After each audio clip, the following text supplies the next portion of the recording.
that curtain, it's pure adrenaline. All the nerves go away. I was never too nervous to begin with, but I definitely felt that adrenaline rush as soon as I came through the curtain. Yeah, once you're in the ring and you're performing in front of hundreds of people, it's definitely an adrenaline rush. You're in character, you kind of feel like you're in a different world. And then once you take all your gear off and go back, start taking down the ring, you just become a regular person again. All right, my name's Spencer Wyman. My ring name is Eddy Braddock. I've been training with Reno Wrestle Factory for about 7 months. I started late August, and now it's about mid-April. Yeah, a typical day of training at the Reno Wrestle Factory, the only thing that's consistent is the warm-ups. We never really know what they're going to throw at us. And there's also 3-4 different trainers, and they all train in their own unique way. Like, one will focus more on like creativity and mannerisms, one focuses more on conditioning, and one focuses more on breaking every like little move down. So I never know exactly what to expect.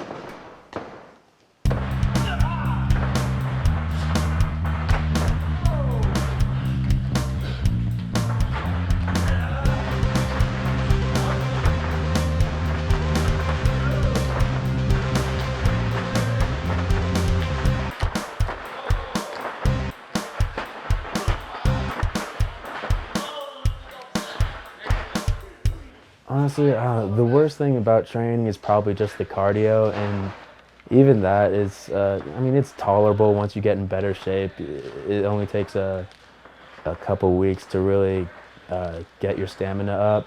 Other than that, I pretty much enjoy every second of it. Maybe now and then if there's like an injury or an aching pain, it might be not exactly pleasant, but it's just part of the sport.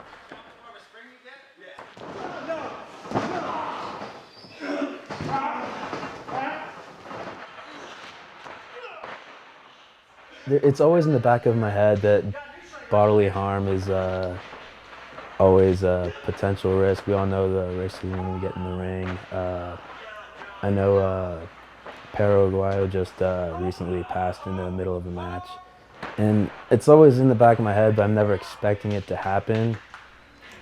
And part of the thrill is knowing that whenever you do a high-risk move or whatever it is, you're always going to have a brush with death, but that's kind of the exciting part about it.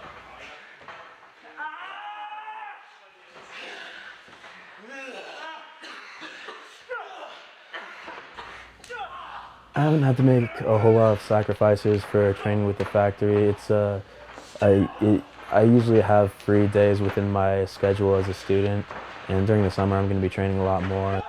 As far as managing school and assignments, I'm pretty good at doing things at the last minute. Like I said, I'm typically the kind of person just pulls an all-nighter and gets a lot of things done in one amount of time, and the rest of the time I'm usually just coasting, making sure I know what I have ahead of me. With my current class schedule, I'll spend 2, if I'm lucky, 3 days a week training, because Mondays, Wednesdays, and Fridays are the only days I'm free to train, and a lot of times they won't have anyone to train on Mondays.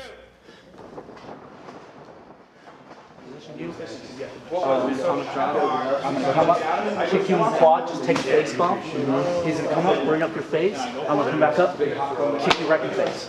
Okay.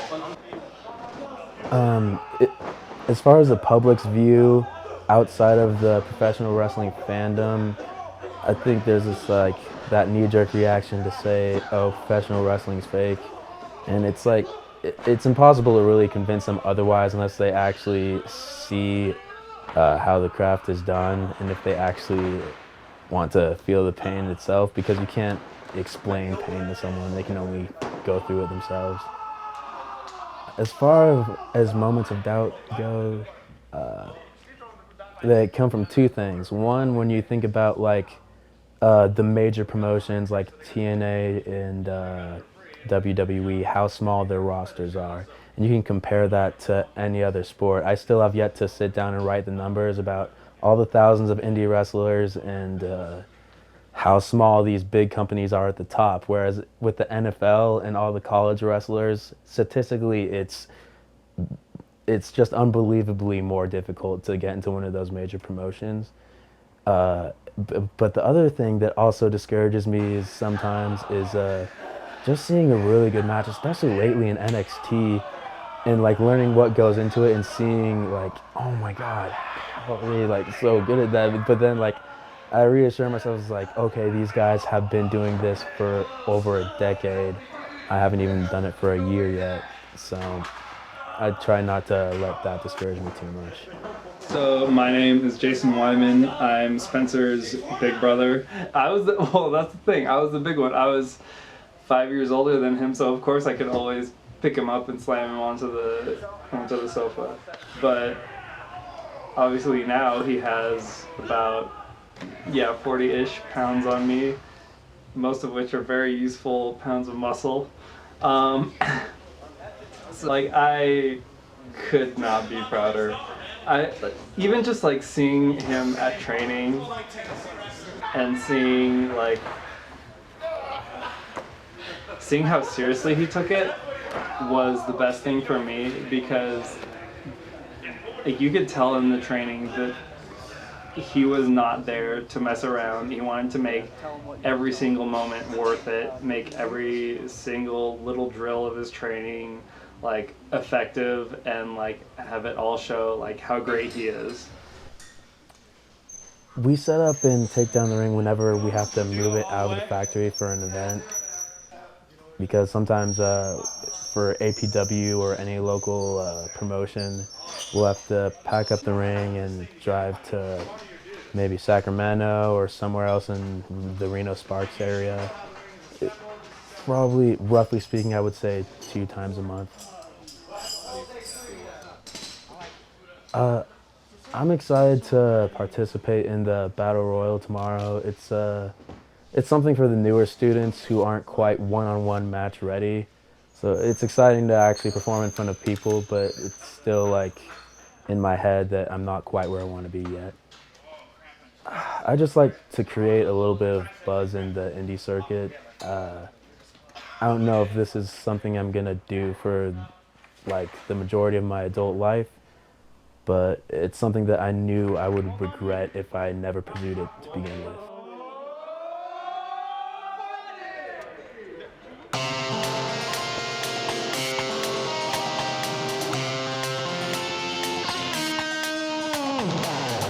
Well, you know, I've known Eddy Braddock since he came out of the chute, and he came out, and I go, this is overwhelming. My second son has been born, and then all of a sudden the pediatrician says, blue baby," and I'm starting to go, uh-oh, and Spencer turning blue, and apparently that was not a good thing, because I guess when the oxygens go into your corpuscles, it makes you red and pink. So he wasn't getting oxygen, so the pediatrician like did some wild first stuff of just vacuuming him of all this mucus and this, that, and the other thing, and banging him around, and he became pink again, and it was like one of the most intense moments of my life. And he made it, and he was always a fighter, always a fighter. He would never give in to me. And as a father, that's a little difficult. He's just, you know, he's, I guess it's stubbornness, I don't know. But then he's somehow channeled all that into his Eddy Braddock persona. And when he came out of the ring, I didn't know what to expect. I mean, because he'd never shown me what the persona was. And I was just mesmerized, because, you know, I thought he had the best come out of anybody, you know, with the most energy. And of course, the crowd was behind him because he's a local guy. And I just couldn't believe it that, you know, here's my son, and he looked like some amazing wrestler up there. And it was new and different, and incredibly satisfying for Dad.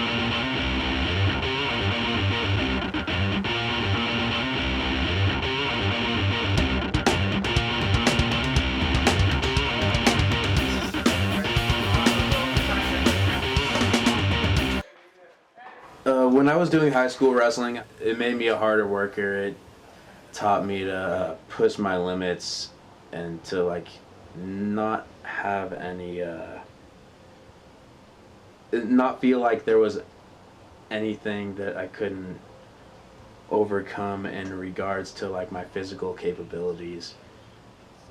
And the funny thing is, once I came into college and people found out that I became a fan of pro wrestling again, they were really surprised. It was like, you wrestle in high school and you're a fan of like this fake stuff? I was like, I mean, it's different, but it doesn't mean I can't be a fan of it. So, I don't know. That's all I really got to say about that. Oh, he was a fantastic wrestler in high school.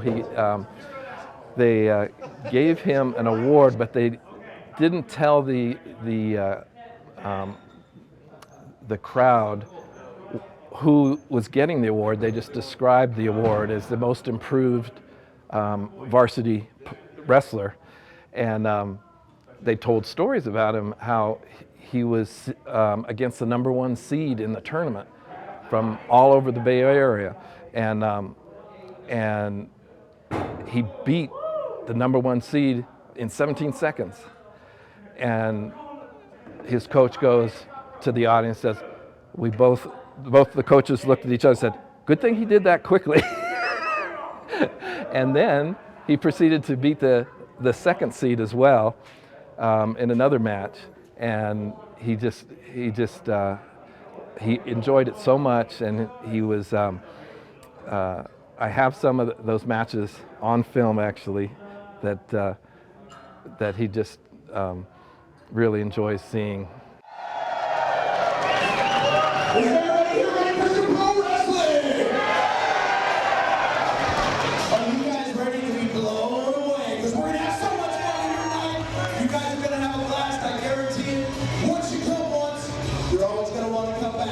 Right now, just like wetting my hair a little bit. It's mainly like, it's mostly aesthetic, not so much functionality. As far as the character Eddy Braddock goes, Chris Jericho always said that the best characters are typically the real guy turned up to 12.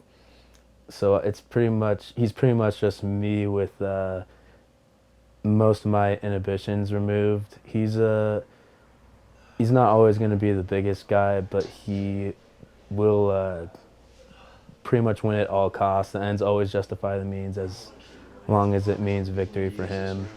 And he's pretty convinced he's indestructible. He's not worried about getting beat up. And he's definitely someone who can't be reasoned with.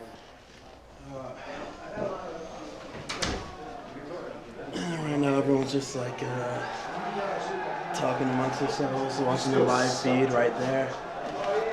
How do you feel about knowing so much?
Before his match even started, they were yelling, Spencer Wyman, Spencer Wyman. The whole crowd was chanting it.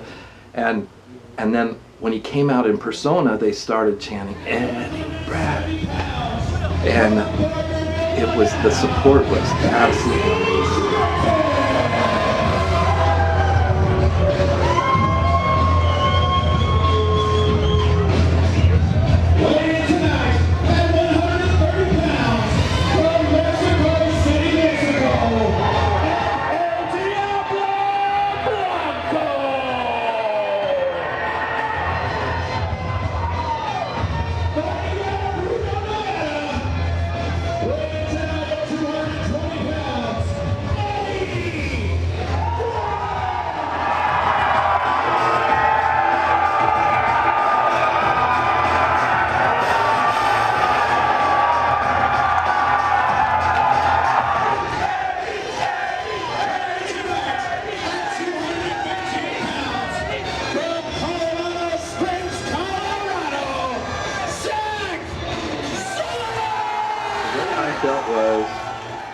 I kind of got beyond that.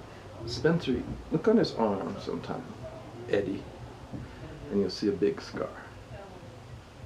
And I shouldn't be telling the story, so you might want to cut this out. There was a big tournament coming up.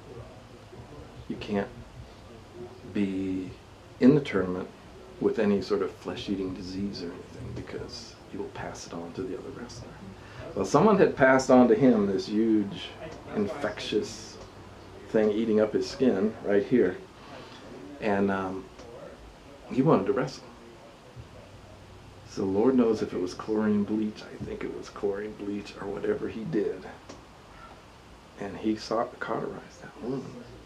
And the referees were inspecting him really, really carefully because he goes, that's big. I go, no, it's a little scar. And he did that so that he could wrestle in the tournament. I mean, the guy, I swear to God, the guy gets what he wants one way or another. So I think he was describing his passion earlier in the interview, and he's got that. He's got that, and that's an example of it to me. And to your question about was I worried, I was worried about the other guy.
I didn't have very specific expectations.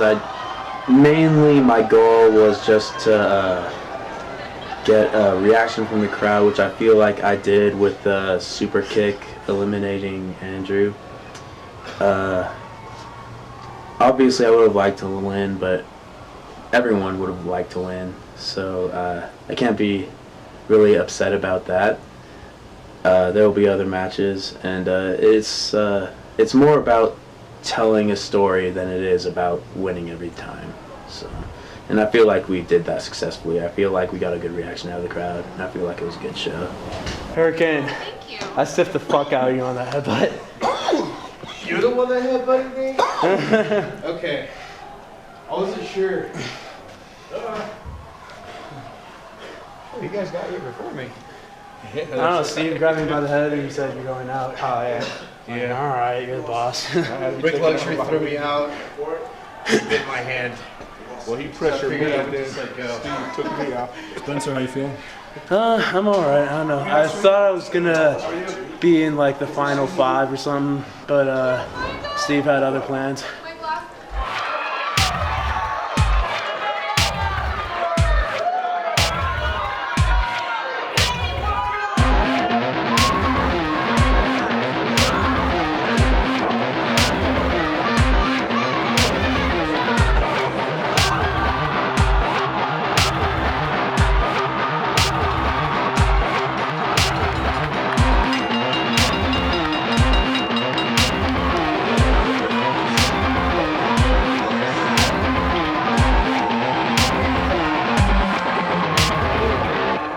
I think he deserves it.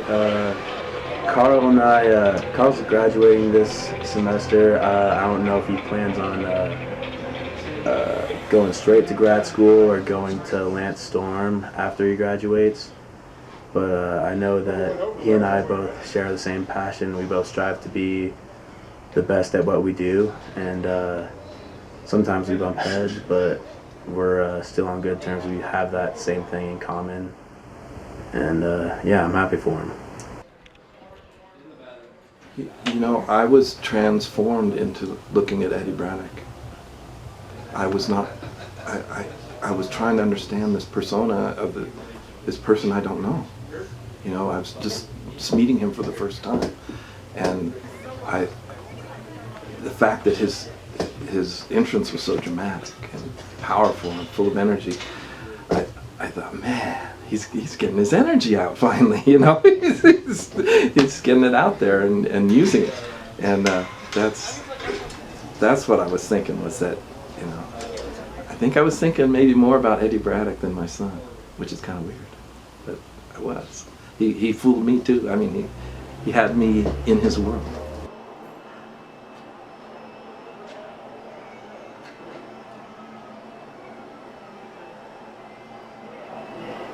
I feel like if this is something you want to get into, you'll know. If it's something you're just kind of sort of thinking about, it's like, oh yeah, I'm athletic, I bet I could do that, then it's probably not for you.